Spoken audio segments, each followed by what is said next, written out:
और मैं सबसे पहले एमएनटी का धन्यवाद अदा करना चाहूँगा, शुक्रिया अदा करना चाहूँगा कि उन्होंने बहुत ही महत्वपूर्ण इस बुद्ध विचार महोत्सव की शुरुआत की है और इसी शुरुआत के पहले ही विषय पर हमें यहाँ बात करने की जो उन्होंने बात करने का जो अवसर दिया है, इसलिए मैं एमएनटी न्यूज़ नेटवर्क का तहे दिल से शुक्रिया अदा करता हूँ और साथ ही सभी एमएनटी के दर्शक आज का जो विषय है और आपने जो सवाल पूछा है उसके अनुसार कुछ बिंदु मेरे सामने आते हैं। जैसे भंते जी ने पहले ही कहा कि किसी व्यक्ति को एक उसके लक्ष्य को निर्धारित करने के लिए बहुत सारे दृष्टिकोण होते हैं, बहुत सारी बातें होती है। तो वैसे ही अगर हम शाक्यगन के कपिल वस्तु नगर की तरफ भी जाते हैं तो कपिल मुनि का वहां पे जिक्र होता है, जो सांख्य दर्शन का ये करते हैं, जो तर्कवादी दर्शन। दूसरा जो बिंदु है मेरे सामने आता है कि वो ये है कि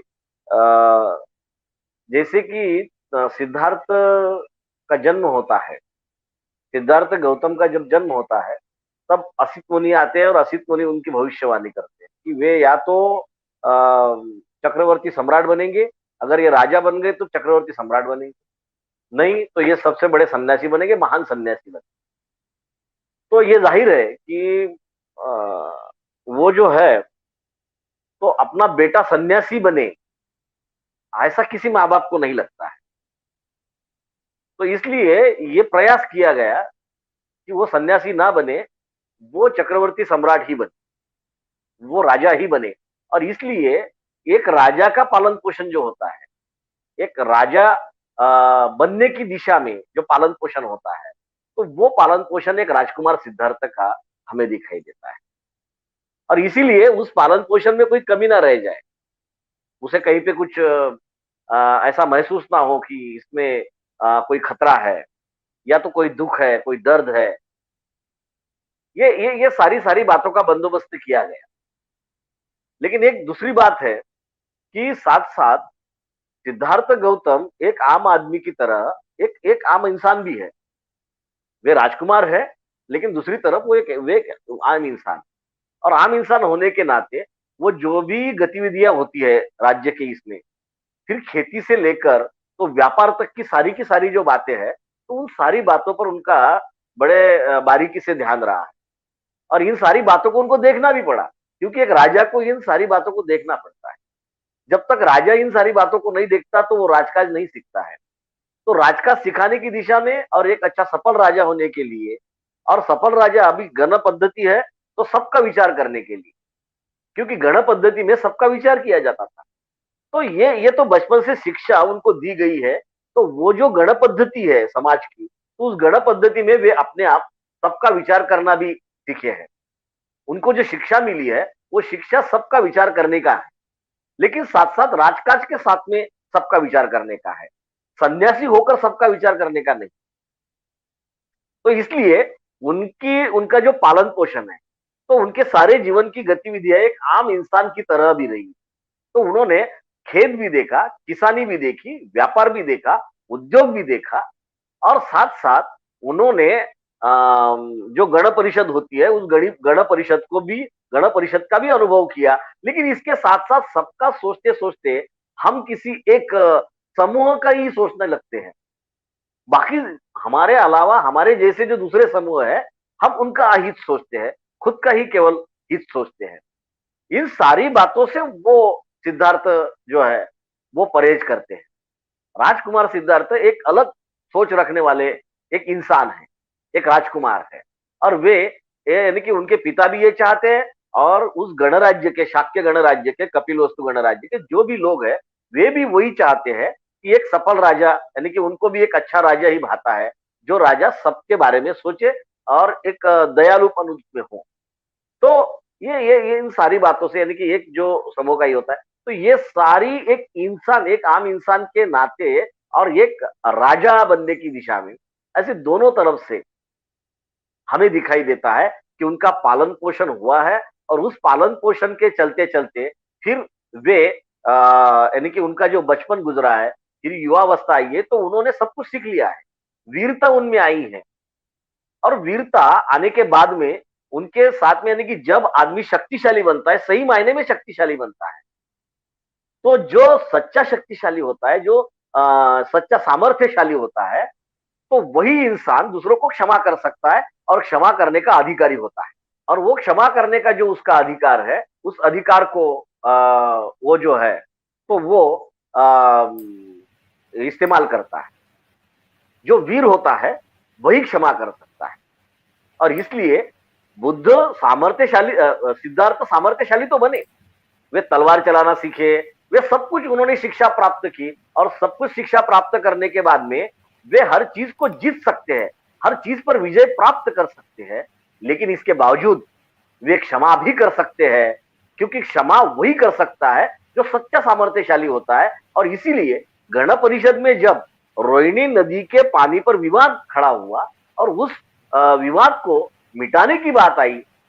तो वो शांति के जी साथ में, क्योंकि किसी भी तरह से वो खून नहीं बहाना चाहिए, तो ये उन पर वो असर पड़ा है। और साथ साथ जी वो जो परिवेश रहा है, उस परिवेश का उन पर वो असर हमें दिखाई देता है। और इसीलिए उनको इन सारे परिवेशों का परिवेश, उस परिवेश की उन्हें बड़ी अच्छी सहायता हुई उनका लक्ष्य निर्धारित करने के लिए। तो सामाजिक दृष्टिकोण के हिसाब से ही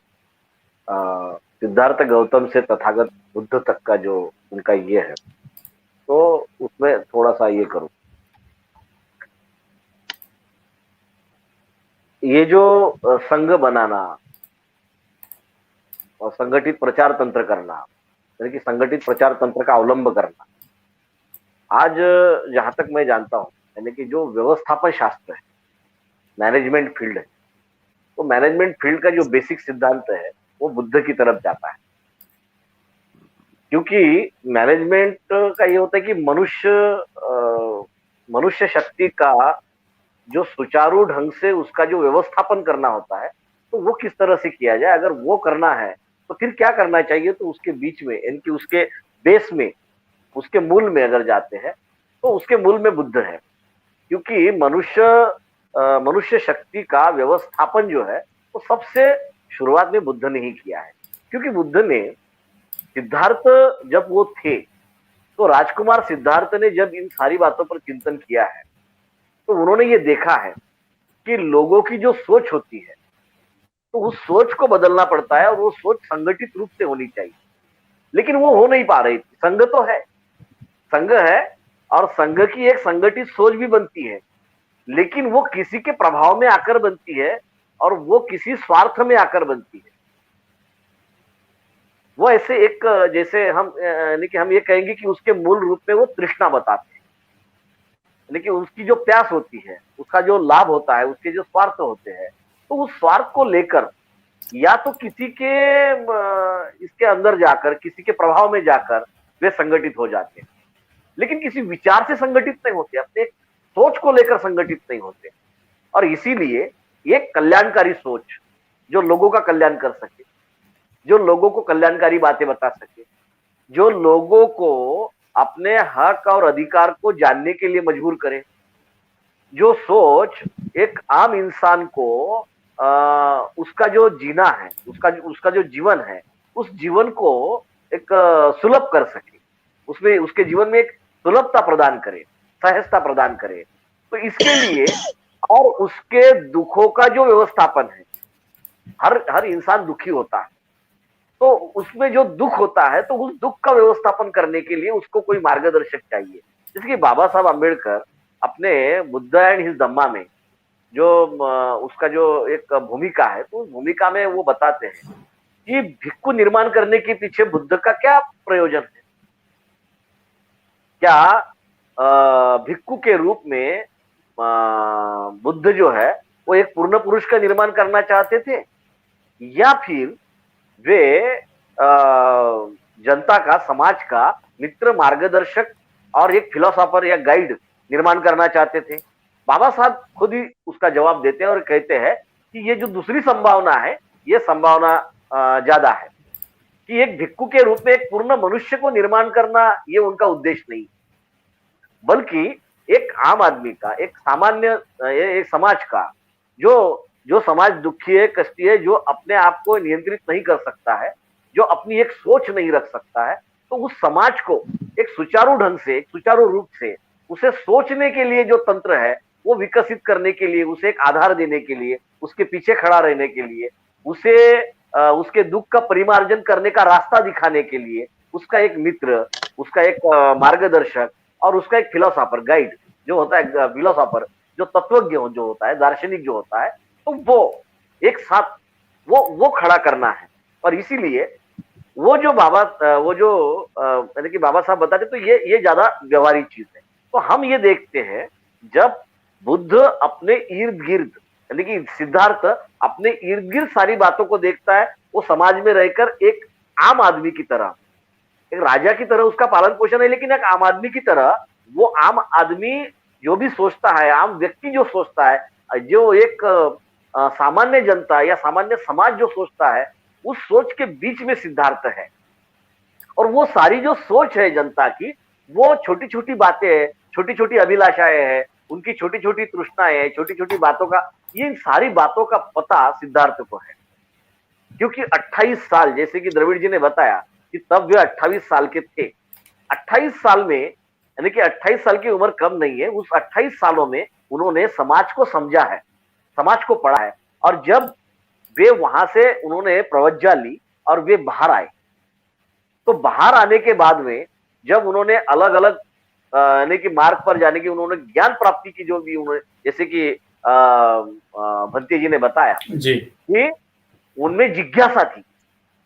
और उन्होंने लगातार ही जिज्ञासा को बढ़ाता रहा। लेकिन जिज्ञासा क्यों थी? क्योंकि उनके उनके सामने बहुत सारी समस्याएं जो जी, समकालीन जी, समाज में उन्हें दिखती थी, उस समाज में जो दिखाई देती थी, उस समस्याओं को वो निराकरण करना चाहते थे। और उस समस्याओं का निराकरण करने के लिए उस ज्ञान को वो पाना चाहते थे। वो जी, यानी जी, कि एक ज्ञान प्राप्त करते थे तो दूसरे ज्ञान की तरफ दौड़ते थे। इस तरह से जब बुद्ध ज्ञान की उन्हें प्राप्त होती है, जब वे बुद्ध बन जाते हैं, बुद्ध के पद पर आसीन हो जाते हैं, तो वहां आसीन होने के बाद में फिर वे ये सोचते हैं, वो उस बारे में बंते जी और मेरे से ज्यादा अच्छा बता सकेंगे, लेकिन मैं एक शॉर्ट में उसको बता सकूंगा कि बुद्ध, यानी कि बुद्ध होने के बाद में उन्हें जब उनके सामने सवाल खड़ा होता है कि ये ज्ञान मैंने किसी और को देना चाहिए या नहीं देना चाहिए, तो नहीं दिया तो क्या होगा और दिया तो क्या होगा, इन बातों पर वे सोचते हैं। और जब वे इस निर्णय पर आ जाते हैं कि मैंने ये देना चाहिए, क्योंकि वे ये जो ज्ञान है, ये ज्ञान जब तक मैं समाज को नहीं दूंगा, समाज चाहे उसका उपयोग कैसा करे, जैसा भी करे, वो समाज उसको डिसाइड करे, समाज उसका तय करे कि भाई उस ज्ञान का क्या करना है। लेकिन साथ ही साथ इस ज्ञान को सुचारू ढंग से लोगों तक पहुंचाने के लिए फिर वे संघ का निर्माण करते हैं। तो पहले उन्होंने जो 8 साल संघ में काम किया है एक सदस्य के रूप में, तो उन्होंने जी, संगठन को नजदीक से देखा है, उसकी सारी उन्होंने कमियां देखी है, और उन कमियों को उन्होंने निकालते हुए अपना जो संघ है उस संघ को बनाते वक्त, क्योंकि वो केवल उनका ही संघ नहीं देखा, फिर बाकी ज्ञान प्राप्ति करते करते जब उन्होंने भ्रमण किया, तो उस भ्रमण के दौरान भी उन्होंने बहुत सारा निरीक्षण किया। और इस निरीक्षण के दौरान फिर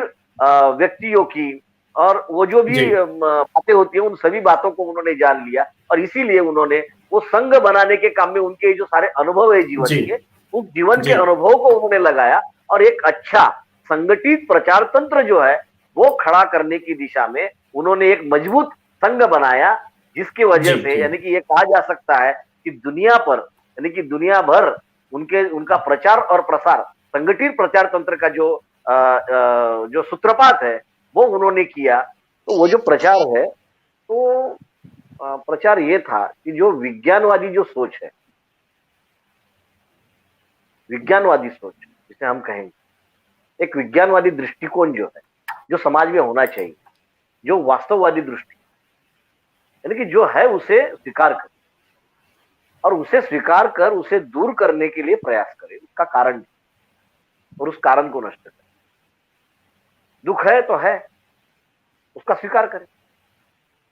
लेकिन वो क्यों है उसका कारण ढूंढे, और वो जो कारण है उस कारण को ढूंढ कर उस कारण को ही नष्ट करे। यानी समस्या की जड़ को नष्ट करने की जो दिशा होती है, उस दिशा देने के लिए कोई मित्र चाहिए, कोई मार्गदर्शक चाहिए, कोई फिलोसोफर चाहिए। भिक्खु ये तीनों काम जो है समाज के लिए करते हैं। इसीलिए समाज जो है तो एक ऐसा ज्ञानी समाज, एक समझदार समाज जो संगठित रूप से विद्रोह कर सके किसी भी बुराई के खिलाफ, किसी भी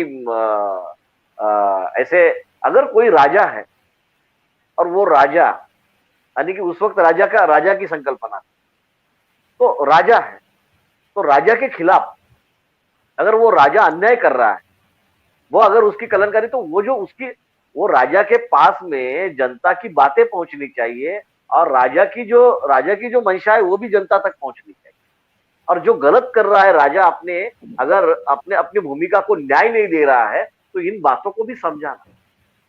क्योंकि केवल भिक्खुओं का जो काम है वो केवल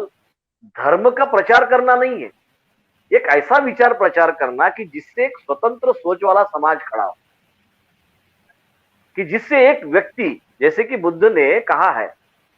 कि बुद्ध जो है, बुद्ध एक पद है, बुद्ध कोई चमत्कार नहीं है, बुद्ध कोई ऐसे आसमान से गिरी हुई कोई ऐसी चीज नहीं, या तो ईश्वर ने बनाई हुई ऐसी चमत्कारी चीज नहीं। बुद्ध क्या है? बुद्ध व्यक्ति का विकसित रूप है,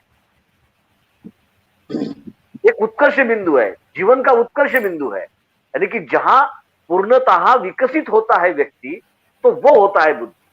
एक व्यक्ति जब एक मनुष्य पूर्ण रूप से जब विकसित होता है तो वो बुद्ध होता है। तो बुद्ध के पद पर कोई भी आसीन हो सकता है, कोई भी बुद्ध बन सकता है, एक व्यक्ति बुद्ध की ओर जा सकता है।